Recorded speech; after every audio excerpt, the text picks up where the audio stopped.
Well, actions of financial advisors and what they mean. Today we're going to take a look. Stay tuned for Prudent Money.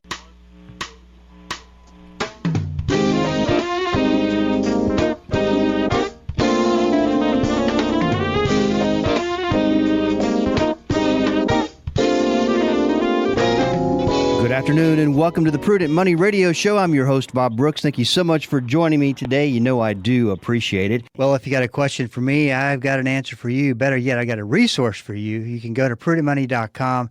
There is a Q&A. Just go up to the top of the page. You'll see a link and click through. Ask your questions. I want to get questions. I love getting questions. And I do answer all those questions myself. I've done that now for, it's interesting. I thought about this and it just dawned on me. In a couple of days, actually tomorrow to the 22nd, marks 23 years that I've been on the radio. And it's something that I look at and feel very, very blessed and have a lot of gratitude for God opening the door to allow me to do this. And as I always said, when I first got out on the radio, and maybe it's still today, God's got a sense of humor, and it put me on the radio. So it's something that I don't take for granted. And, one of the main important things to me is to get you educated on how money works. And we do that, every day, Monday through Friday. And the problem is that none of this education comes really in other ways, through schools and that type of thing, which we talk about a lot. And so, and especially taking the information and the education of money and complementing it and combining it with stewardship, I think is a huge deal. It's an important topic. It's something that we need to be talking about because at the end of the day, we want to be good stewards over what God has given us. And so I feel very blessed, and there's a lot of you who've been with me almost the entire time. And so we onwards and forwards, hopefully. That's always the plan, as long as that's God's plan as well.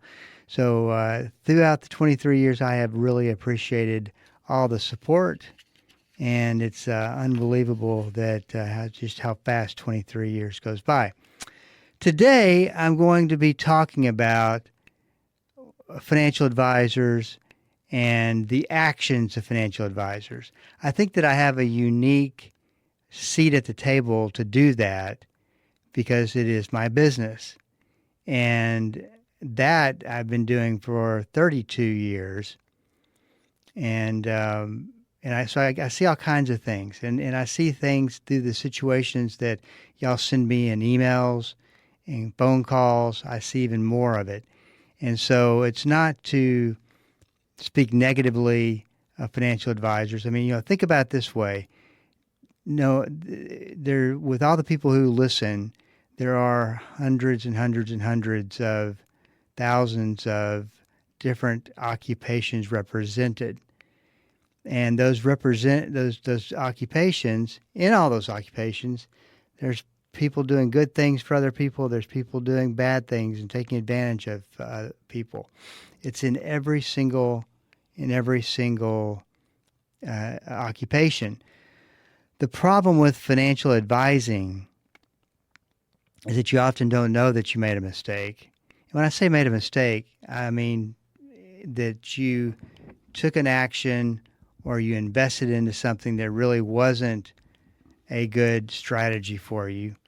And what I want to convey to you is this is what you look for, and as far as what you want to be careful of. These are the red flags. Like for instance, I always say that one of the biggest red flags you can have is someone who, the minute you sit down, they start selling you a product, or you feel pressured to take an action. That I've just got very, very low tolerance for. And maybe that's the way you do business, and if it is, then that's, if it works for you, it works for you. But for me, I don't like to see anybody get pressured. So we're going to talk about that. We're going to talk about understanding the marketing, the meaning behind the marketing, which is very important, and the world of product sales. Hopefully, you will leave with some information that will help you make better decisions as you go forward. Before we jump into that, I wanted to follow up on something that I talked about yesterday, a thought that I didn't feel like I discussed well enough, and it still is one of the biggest issues for listeners and anybody who follows Prudent Money. Because I just can tell this by the number of emails that I get. It's all about the gloom and doom scenarios, all the bad things that are going to happen. And some of that is because Trump's elected. Some of that's for a lot of other different reasons. And we're just in this place today where there's a lot of fear, and there's nothing wrong with being prepared and being informed. Just don't let fear cloud your judgment. So I want to give you some things to think about. One of the things that we really want to avoid is the company that is spreading as much fear as possible to sell you something. That's just a non-starter for me, because I just don't believe that you have to go to those links to get. If your material is good, it'll sell itself. But once again, don't let fear cloud your judgment. First and foremost, there is a probability, a chance that anything could happen. And for some things, I would call them a very, very low probability. For instance, I'll give you a great example. The government taking over 401k plans. Sure, it could happen, but it is a very low probability event that would take the stars to line up for that to happen. So bear that in mind. So everything that you hear about, sure, the dollar crashing has got a probability. But and I'll tell you why I believe a lot of these things that are being sent to you are very low probability events that could happen. And so just keep that in mind. Second, when everybody is on the same page, everybody believes the same thing, everyone is generally wrong. And that's, with terrorist attacks, you rarely see a terrorist attack or predict a terrorist attack before it happens. And I know there's people on social media that says that they have predicted all these kinds of things, and they were been right. And we talked about that yesterday. A little bit of that is luck. A lot of that is luck. But when everybody's on the same page, it's the crowd effect. Everybody's generally wrong. I can go back and name crisis and turning events in our country that the vast majority of people did not see coming. So just keep that in mind. There's a book called The Art of Contrarian Thinking by an economist named Humphrey B. Neal. And Mr. Neal wrote this book in the 50s. I think it should be required reading for anybody who invests money into the markets of any kind. It's because it's true. You see a lot of the crowd effect. You've seen it over the past 3 or 4 years in real estate, and predicting that the property values were going to go sky high, continue to go sky high. And I think that the story is still yet to be told on how this continues in the real estate market, especially with higher interest rates, and how it eventually it happens. I mean, it could be a non-event. Who knows? We can debate that all day long. But The Art of Contrarian Thinking, Humphrey B. Neal. And this was written in the 50s, I believe, after the really bad events of the 30s and the 40s that happened in this country. Let's see. Third and most importantly, we have to be in a certain place in this country for everything to happen as these extreme gloom and doom scenarios play out. This is, and I got about 2 minutes left before the break. So let's talk a little bit about this. I always talk about it as everybody's marching down a road together, and that road we're hoping leads to prosperity, healthy financial portfolios, healthy financial situations, and the right, as far as government goes, how right this can be. And I mean, it's a flawed system, obviously. But everybody's kind of marching to the same drum. So the country itself is going in a good direction. And then all of a sudden, this piece of legislation is passed, this piece of legislation is passed, another one, and it's giving the government more control. Then we veer off of that path, and imagine going down the place we were, the journey we were taking, but we're running parallel with that line, and we've done that because we veered off the path. Now, in most situations, you'll see us veer back onto the path, and it was just a detour. And I think that what we're seeing is, although I think we have really veered off the path, more so than we think, we're still running parallel to the real journey that we want to be on, and the road of good economy and good things happening in the economy. Now, you may argue we're already there. I would that's up for debate as we look at real lives, and we look at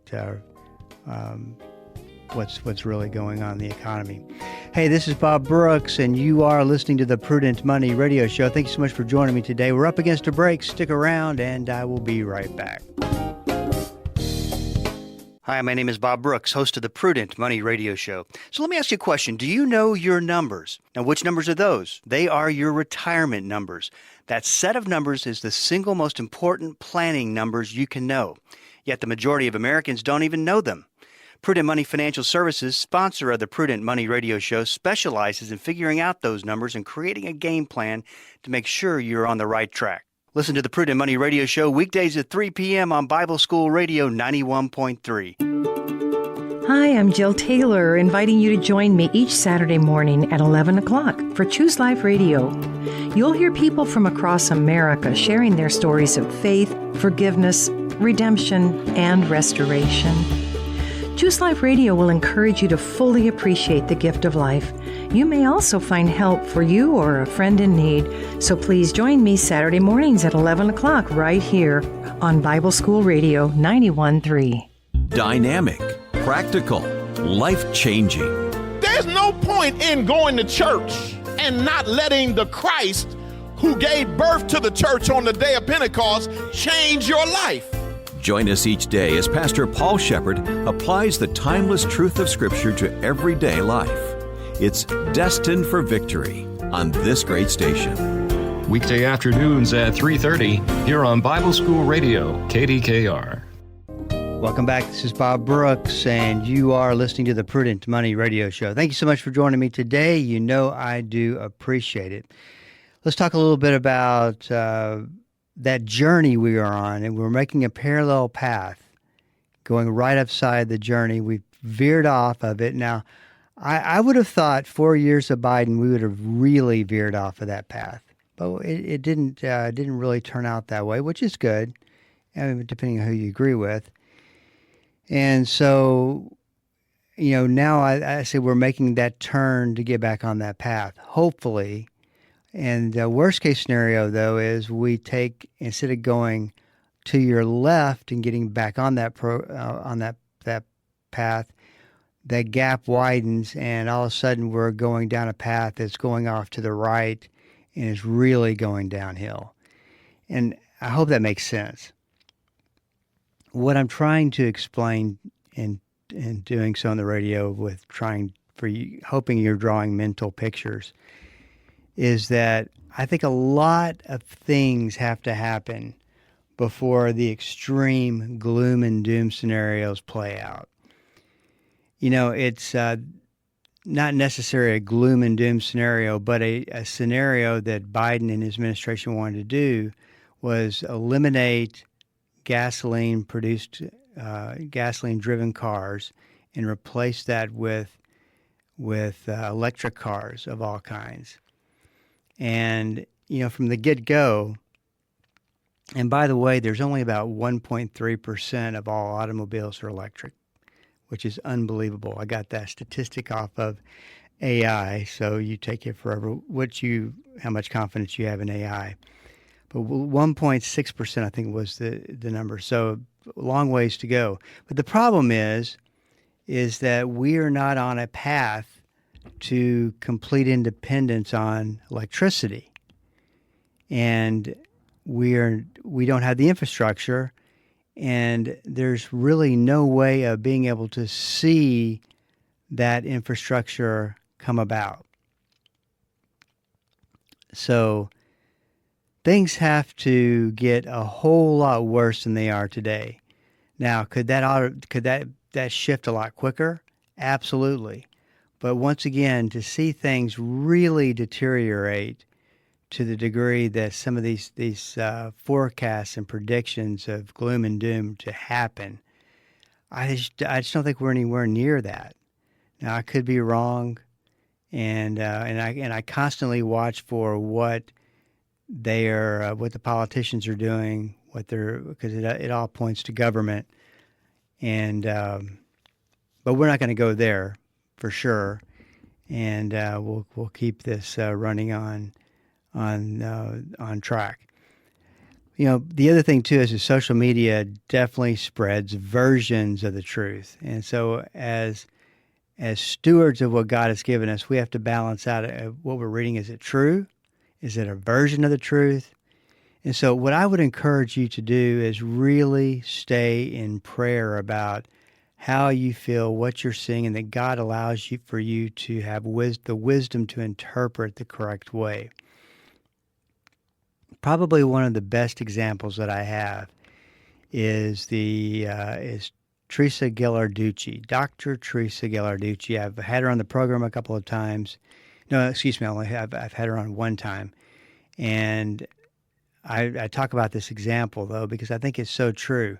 Back in 2008, during the height of the financial crisis, a liberal economist went to the Capitol and had a meeting set up with 3 or 4 different Congress people, and she was going to it was to discuss the future of retirement and how she feels like it's going to be a disaster, and she wanted to present some of her ideas. None of her ideas had anything to do with taking over 401k plans.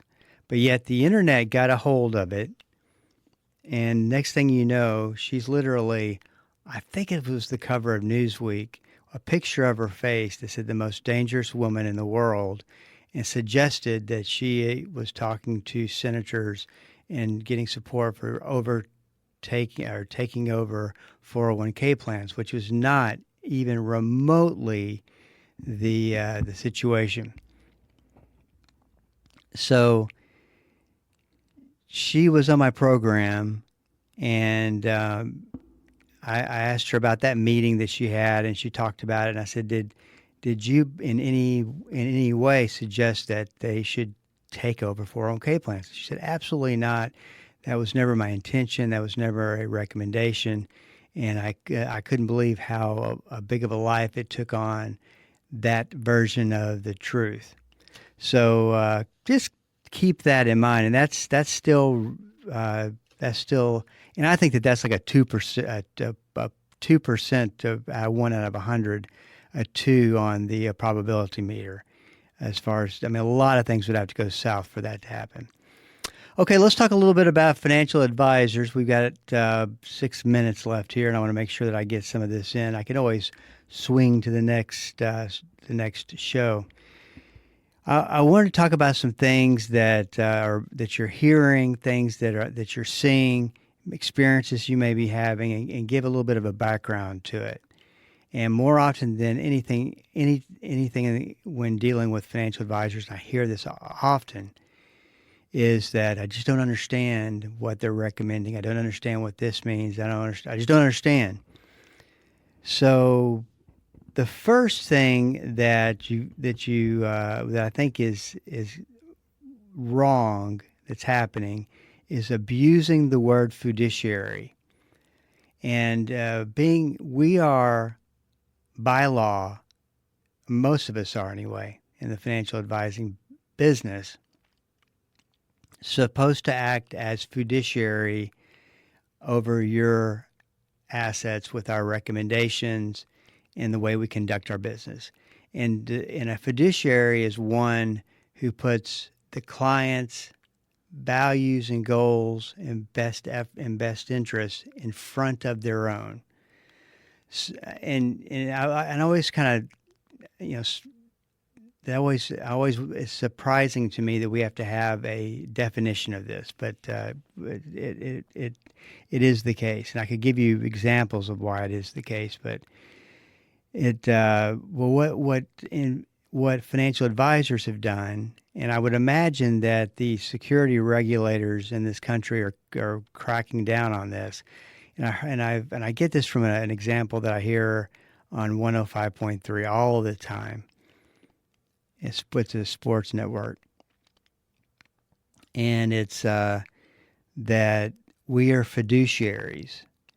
Well, the fiduciary was never designed to be a title or a role or a position or anything that would suggest that I am held to a higher standard than they are. Because we all are held to that higher standard when it comes right down to it. So when you hear that, take that for what it's worth. Don't get too impressed. They're basically saying, we are not going to rip you off and we are not going to lie to you. Guarantees. This is another one. And the advertisement goes, they're willing to give you, we can invest your money into this investment and you can get 30% upfront bonus just because you are a nice person. Now, when you hear someone's going to give you a free 30% bonus upfront, that does catch your attention. And I'm talking about an annuity, a fixed indexed annuity, and I'm also talking about there's a lot of complex parts to the guaranteed fixed index annuity. Excuse me, and just think of it as the insurance has a bucket of money that they can distribute into and make this product work. Your own personal bucket of money. So if they can give more up front, well, they're going to give you a less percent chance of making money on the front end. It's one of those things where if you're going to get this big benefit, then they're going to reduce other benefits so they can give you the big benefit. And there's a little bit of a catch-22 there. And it's really robbing Peter to pay Paul. So when you get offered a guaranteed, and they say that, and they spout out, well, your income is going to grow 10% free, a 10% with a 10% growth rate for every year that you have it. Well, what does that mean? Do you really care what that means if they're telling you that it's going to be 10%? I mean, that's pretty attractive. But it doesn't mean what you think it means. What most people interpret that to mean is that you're going to have a 10% growth rate and you're going to be able to use that money and it's going to come out in 10%. I mean, that's definitely valid. And so there's certain things that I think are not appropriate for radio commercials, because it doesn't explain the whole thing. It just puts an idea in your head and it's so easy to misinterpret that idea. So it's coming up on the end of the show, and I'd love to go through this tomorrow. Dan Pillow is going to be in the studio. Looking forward to that. We're going to be talking about the new IRS and what it looks like under Trump. And then I think we got somebody coming in on Thursday. We'll revisit this and make sure that you get the full benefit of all of this, because there's way more to talk about, and I'm just running out of time. That happens. So we'll either reconvene on this next Monday or Thursday, and once I check out the schedule. Hey, this is Bob Brooks, and you are listening to the Prudent Money Radio Show. If you got a question for me, please go to the website, www.prudentmoney.com, and send it in, because we are all out of time till we do meet again next time. Keep the faith and have a great rest of the day. That's all the time we have for today. Questions or comments for Bob, or to find out more great information like what you've just heard, visit www.prudentmoney.com. Be sure to join Bob Brooks again for the next edition of Prudent Money.